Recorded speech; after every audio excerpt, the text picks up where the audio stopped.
बिस्मिल्लाहिर्रहमानिर्रहीम। अस्सलाम वालेकुम। मैं हूं मोहम्मद समीर और आज हमारे साथ मौजूद हैं अब्दुल कादिर साहब। फेमस यूट्यूबर भी हैं और सबसे बड़ा जो उनका तारुफ ये है कि वज़ीर आज़म इमरान खान की बीट को कवर भी करती हैं, एयरवे के साथ भी ये मुंसलिक है और उसके साथ साथ हम इनसे जानने की कोशिश करेंगे। वज़ीर आज़म इमरान खान से जुड़े कुछ सवालात हैं जो इनसे हम जानने की कोशिश करेंगे। रिपोर्टर्स में से सबसे ज़्यादा करीब जो है अब्दुल कादिर को समझा जाता है शरीक इक़्तिदार में। उसकी वजह यह है कि जब से इमरान खान वज़ीर आज़म बने उससे पहले भी जब वो तहरीक इंसाफ के चेयरमैन थे, सबसे ज़्यादा तहरीक इंसाफ को अगर कवर किया है तो अब्दुल कादिर साहब ने किया है, चाहे उनका धरना हो चाहे उनके जलसे हों। अब भी अगर हम देखें जो वज़ीर आज़म इमरान खान के विज़िट होते हैं, जो इमरान खान दौरे कर रहे होते हैं, उनके साथ अब्दुल कादिर साहब को आप देखती हैं, तो उनसे हम जानने की कोशिश करेंगे। अब्दुल कादिर साहब, सबसे पहले तो आपका बहुत बहुत शुक्रिया साहब। आपका शुक्रिया ज़मीर इनवाइट करने के लिए। सबसे पहले बताइएगा अब्दुल कादिर साहब, इमरान खान के हवाले से कुछ सवालात हैं। इमरान खान वाकई पैनिक है, वाकई परेशान है अपोजिशन की वजह से, और इमरान खान आप सोच रहे हैं कि अपोजिशन ने उनको जनाब कहीं का नहीं छोड़ा? आप मुझे बताएं, आपको लगता है कि आप बताएं ये सवाल आपसे है क्योंकि आप इमरान खान के ज़्यादा करीब हैं। नहीं, वो तो आम तौर पे भी जो देखने में पता चल जाता है बंदे को, कोई प्रॉब्लम नहीं है। मैंने नहीं देखा उनको परेशान। वैसे भी इमरान खान को मैं इतनी जल्दी परेशान होते देखता नहीं हूँ, लेकिन इन दिनों में जो भी सारा पीडीएम का सारा सीन या अपोजिशन का चल रहा है, उसमें कोई सीरियस किस्म का थ्रेट नहीं है इमरान खान को। मुझे कभी महसूस नहीं हुआ अभी, बल्कि 2 दिन पहले हम कलर सईदा में थे, तब भी वहाँ पे उनसे बातचीत हुई और बॉडी लैंग्वेज उनकी बड़ी ज़बरदस्त थी। On screen, of the record भी कभी थोड़ी बहुत बातचीत जब उनसे होती है तो उनसे बल्कि क्वेश्चन भी हुआ था मौलाना फजलुर रहमान के हवाले से, तो वो मुस्कुरा दिए थे।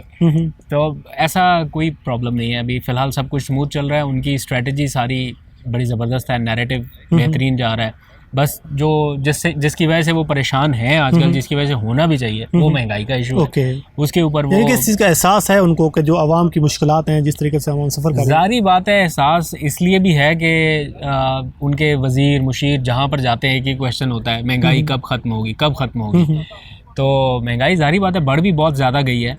और उस दिन 2 दिन पहले जब हमारी उनसे लेटेस्ट इंटरेक्शन हुई, तब उनसे यही सवाल पूछा गया कि आप इतना कुछ कर रहे हैं, मईशत को उठाने के लिए बहुत सारे अचीवमेंट्स हो गए, इकदामात हो गए, इंडस्ट्री रिवाइव हो रही, सारा कुछ हो रहा, बट एट दी एंड जो आम लोग हैं, जब भी हम लोगों से इंटरेक्ट करते हैं, वो तो हमसे एक ही बात पूछते हैं कि महंगाई कब कम होगी। तो यही सवाल हमने उनसे भी पूछा। उन्होंने डिटेल में उसका जवाब भी दिया कि ये वजूहात है, ये मुहर्रिकात है, कुछ डॉलर की कीमत ऊपर जाने से, बाकी फिर सारा कुछ जो कि आपके इम्पोर्ट आइटम्स हैं, आपका तेल, पेट्रोल, सारा कुछ डॉलर्स में आपके पास आ रहा है, तो हर चीज़ उससे जुड़ी हुई है, इसलिए महंगाई हुई है, इसका एहसास है। और ज़मीर, मैं आपको अगर कहें तो मैं मोबाइल में आपको दिखा भी दूँ, मैं ख़ुद परेशान हूँ, हैरान हूँ ये देख के कि हर दिन मीटिंग होती है महंगाई में कमी के लिए, हर दिन।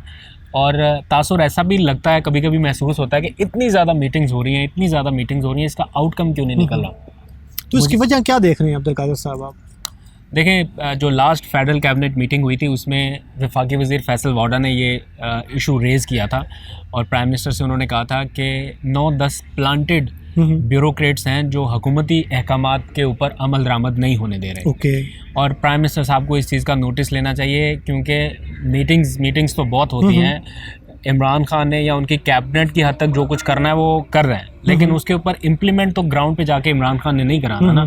तो उसके लिए ये शिकायत उनको मिलती है। मैं श्योर नहीं हूँ इस बारे में कि ये किस हद तक दुरुस्त है, लेकिन कैबिनेट में ये डिस्कस ज़रूर हुआ है कि कुछ गिने चुने ब्यूरोक्रेट्स ऐसे हैं जो जानबूझकर या तो ताख़ीर करते हैं हुकूमती अहकामात पर अमल दरामद की राह में, या फिर कोई ना कोई रुकावट खड़ी करते हैं, उसकी वजह से इम्प्लीमेंटेशन नहीं हो सकती। और दूसरा ये कि ये भी खैर कोई इतना बड़ा इशू नहीं है, जवाज़ नहीं है महंगाई में कमी ना होने के लिए, लेकिन फिर भी जो हुकूमती अहकामात हैं उन पर अमल दरामद काफ़ी हद तक सुस्त हुआ है। उसमें एक चीज़ बड़ी इंपॉर्टेंट है जो लोग इतना शायद उस पर गौर नहीं करते, नज़रअंदाज कर देते हैं। सूबों के दरमियान जो कोऑर्डिनेशन है चीज़ों की सप्लाई की, वो बहुत इफ़ेक्ट हुई है, क्योंकि इस वक्त इमरान खान साहब को अगर कोई सबसे ज़्यादा टफ़ टाइम दे रहा है वो सिंध गवर्नमेंट है, और किसी की तरफ से कोई प्रॉब्लम नहीं है, ना इन होल पीडीएम खान साहब के लिए कोई ख़तरा है, ना किसी और सूबे की हुकूमत उनको परेशान कर सकती है या कर पा रही है सिवाय सिंध गवर्नमेंट के।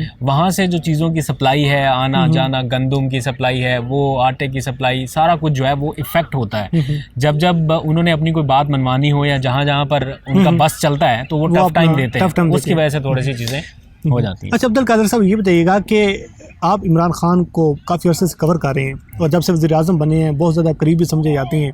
कितने कैंप ऑफिस हैं इमरान खान के? ऑफिस की क्या रूटीन है आने जाने की? बनी गाला में कोई अलग कैंप ऑफिस बनाया हुआ है? देखिए, बनी गाला को कैंप ऑफिस डिक्लेयर तो नहीं किया गया, लेकिन चूंकि वो वज़ीर-ए-आज़म हाउस में रहते ही नहीं है, रिहाइश नहीं रखते, तो वो अपने घर में जाके रहते हैं या वीकेंड वहाँ पे गुजारते हैं। मैं इस बात पे 100% श्योर हूँ कि कोई कैंप ऑफिस नहीं है इमरान खान साहब का कोई कैंप ऑफिस नहीं है, और ना ही बनी गाला को कैंप ऑफिस डिक्लेयर किया गया है। अगर बनी गाला को कैंप ऑफिस डिक्लेयर कर देंगे ना, तो फिर इनमें और माजी की हुकूमतों में फ़र्क नहीं रह जाएगा, क्योंकि कैंप ऑफिस जब डिक्लेयर होता है ना, तो उसका मतलब ये होता है कि उसका सारा खर्चा हुकूमती ख़जाने से जाएगा। लेकिन ऐसा खान साहब खुद चाहते भी नहीं है, और ना ऐसा हो सकता है इतना स्ट्रॉन्ग स्टैंड लेने के बाद। इसलिए वो 9-10 बजे आते हैं, 9 बजे 9:30 बजे तक पहुंच जाते हैं वज़ीर-ए-आज़म हाउस में, और शाम 5 बजे ये वाला जो वक्त है तकरीबन इस टाइम वो वापस चले जाते हैं। आखिरी मीटिंग उनकी इस टाइम पे हो रही होती है, तो इसके बाद चले जाते हैं। तो थ्रू हेली के थ्रू जाती हैं या फिर रोड? जाते आते हेली की वजह से ही है। जारी बात है, इस पे बहुत से लोगों को एतराज़ भी है, हो भी सकता है। मैं खुद भी समटाइम्स ये सोचता हूँ कि ये तो बनी गाला वज़ीर-ए-आज़म हाउस से कुछ ज़्यादा दूर भी नहीं है, तो ये तो गाड़ी से भी आया जा सकता है। लेकिन चूँकि कुछ सिक्योरिटी रीजंस ऐसे हैं, उनको सिक्योरिटी थ्रेट्स भी हैं, प्लस वो अवाम की भी मुश्किलात होगी की वजह से गाड़ियों को रोक देना, रूट लग जाना रोज़। वो बनी गाला का रास्ता कोई इस तरह का तो है नहीं कि वहाँ पे कोई खुली चौड़ी सड़क हो और आराम से गाड़ियाँ चली जाएं। तो अगर आपको हर रोज़ रूट लगाना पड़े और बहुत सारे लोगों को डिस्टर्ब आप करें, तो उससे बेहतर है अगर उनके पास ये इख्तियार है और आईनी तरीके से वो ये कर सकते हैं, कानूनी तरीके से, तो वो कर रहे हैं। अच्छा, एक चीज़ और आपसे जानना ज़रूरी है, आप वज़ीर-ए-आज़म इमरान खान के साथ विज़िट भी करती हैं, चाहे जिस भी शहर में वो जाती हैं, लाहौर जाएँ, सहीवाल जाएँ, हम आपको देखते हैं, आप उनके साथ होते हैं। आपको कितने अखराजात दिए जाते हैं आने जाने के और क्या सूरत हाल है? इस हवाले से बड़ा सोशल मीडिया पे है कि इमरान खान साहब अपनी टीम लेके जाती हैं, मनपसंद रिपोर्टर्स होती हैं, फिर उनको कहा जाता है कि जी आप सवाल करें, जी आप सवाल करें। क्या वो नवाशी वाली सीरीज़ दोहराई जा रही है? नहीं, ऐसा नहीं है। देखो ज़मीर, कोई मनपसंद रिपोर्टर्स या कोई इस तरह का नहीं है कि आप इतने गिने चुने रिपोर्टर्स को लेके जाते हैं। मैं आपको बिल्कुल फैक्ट बात बता देता हूँ। प्राइम मिनिस्टर हाउस से सारे बीट रिपोर्टर्स जो हैं पीएम को कवर करने वाले, उनको कन्वे किया जाता है कुछ टाइम पहले। ठीक है, एक सर्टेन टाइम है, वो सिक्योरिटी पॉइंट ऑफ व्यू को मद्देनज़र रख के बता दिया जाता है कि यहाँ पे पीएम जा रहे हैं, और आप लोग अगर जाना चाहें तो अपने अखराजात पे, अपनी गाड़ी पे आप मूव कर सकते हैं। यानी कि आप जब भी जाते हैं अपने अखराजात पे जाते हैं। इससे पहले कुछ टूर्स में ऐसा हुआ कि हमें सिर्फ ट्रांसपोर्ट मुहैया कर दी गई, इसके अलावा और कुछ नहीं। लेकिन अब ये भी बदल दिया गया है, अब हम अपने खर्चे पे, अपनी ऑफिस की गाड़ी पे, अभी ये जो हम गए हैं 2 दिन पहले जहाँ पे जाना था, मैसेज आया कि आपने अगर जाना है, लोकेशन उन्होंने भेज दी थी कि इस लोकेशन पे पीएम ने पहुँचना है, अगर आप पहुँचना चाहते हैं अपने खर्चे पे, अपनी गाड़ी पे, सारा अपने ऑन पे आपने आना है। ठीक है, तो वो हम बिल्कुल इसी तरह से वहाँ पे पहुँचे अपने ऑफिस की गाड़ी पे।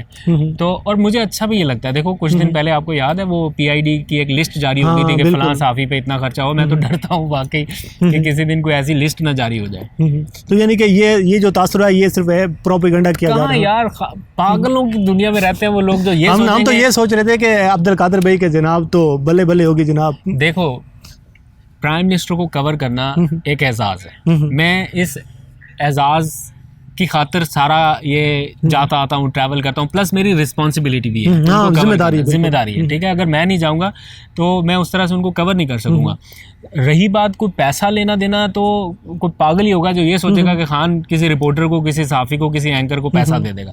इस तरह का ना माइंडसेट है, ना मैंने जब से ये गवर्नमेंट बनी है तब से देखा है। पैसे वाला कोई मजाक नहीं है, ना आपके ऊपर कोई खर्च करते हैं ना कुछ। सिर्फ आपको पहले ये फैसिलिटेट कर दिया जाता था कि अगर आपने जैसे दूर जाना है, अब हमने वज़ीरिस्तान जाना है, वो बहुत लंबा सफ़र है, बिल्कुल हर रिपोर्टर अपनी गाड़ी लेके वज़ीरिस्तान तो नहीं पहुँच सकता। तो हुकूमत ने फैसिलिटेट कर दिया जी कि गाड़ी जा रही है, आप सारे एक ही गाड़ी पे चले जाए। ठीक है, लेकिन आप इसको समझते हैं कि ये अच्छी एक्सरसाइज है? मैं तो बहुत खुश। इमरान खान साहब मतलब कि अपने रिपोर्टर्स को, बीट रिपोर्टर्स को कहते हैं कि आपके पास ऑप्शन है, जो आना चाहे आप आ सकते हैं, आप जाके वहाँ पे ग्राउंड रियलिटी भी देखते हैं। तो ये फिर बताइएगा कि साथ साथ कि जब आप वहाँ पर मौजूद होते हैं तो असल में ग्राउंड रियलिटी है क्या? ये जो वाकई कहा जाता है कि ये हमारी मईशत अच्छी जा रही है, काम अच्छा जा रहा है, आप मतलब इंडस्ट्री को देख लें या जो इमरान खान के बाकी प्रोजेक्ट्स हैं, तो आपको लगता है कि लोग जो हैं इस हवाले से अच्छा काम करें?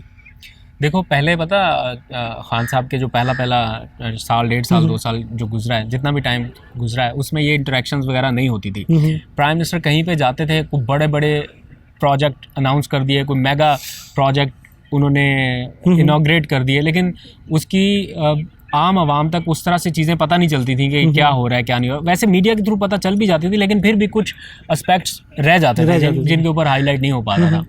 तो ये हमने उनसे रिक्वेस्ट की थी कुछ उनके आसपास रहने वाले लोगों से, और कुछ वो भी ये चाहते थे, और फिर मुशावरत से एक मैकेनिज़्म इस तरह का बना कि बीट रिपोर्टर्स जो हैं, जो प्राइम मिनिस्टर को कवर करने वाले लोग हैं, एटलीस्ट वो वहाँ पर जाकर ख़ुद से देख सकें कि क्या अचीवमेंट्स हो रही हैं, क्या प्रोजेक्ट्स अनाउंस किए जा रहे हैं, उनके ऊपर काम कितना है, ग्राउंड रियलिटी क्या है। तो ये चीज़ें देखने के लिए तो वो फिर उन्होंने इस चीज़ को बाकायदा शुरू किया, और मैं समझता हूँ ये अच्छा है। ये वहाँ पर जाके आपको ग्राउंड रियलिटीज़ एक तो देखने का मौका मिल जाता है, प्लस आपको प्राइम मिनिस्टर से इंटरेक्शन का मौका मिल जाता है। आप उनसे मौके पर पूछ सकते हैं कि ये जो हो रहा है, एक तो इसके बारे में बताएं, और फिर आप करंट जो रिसेंट पॉलिटिकल सिचुएशन चल रही होती है उस बारे में भी आप पूछ सकते हो। पहले नहीं होता था, पता नहीं चलता था। अब्दुल कादिर साहब, आपका बहुत बहुत शुक्रिया। नाज़रीन, ये अब्दुल कादिर साहब थे जो आपके सामने वज़ीर आज़म इमरान खान से जुड़े हुए कुछ सवालों के जवाब दे रहे थे। अगली वीडियो तक मुझे और अब्दुल कादिर साहब को दीजिए इजाज़त। अल्लाह हाफ़िज़।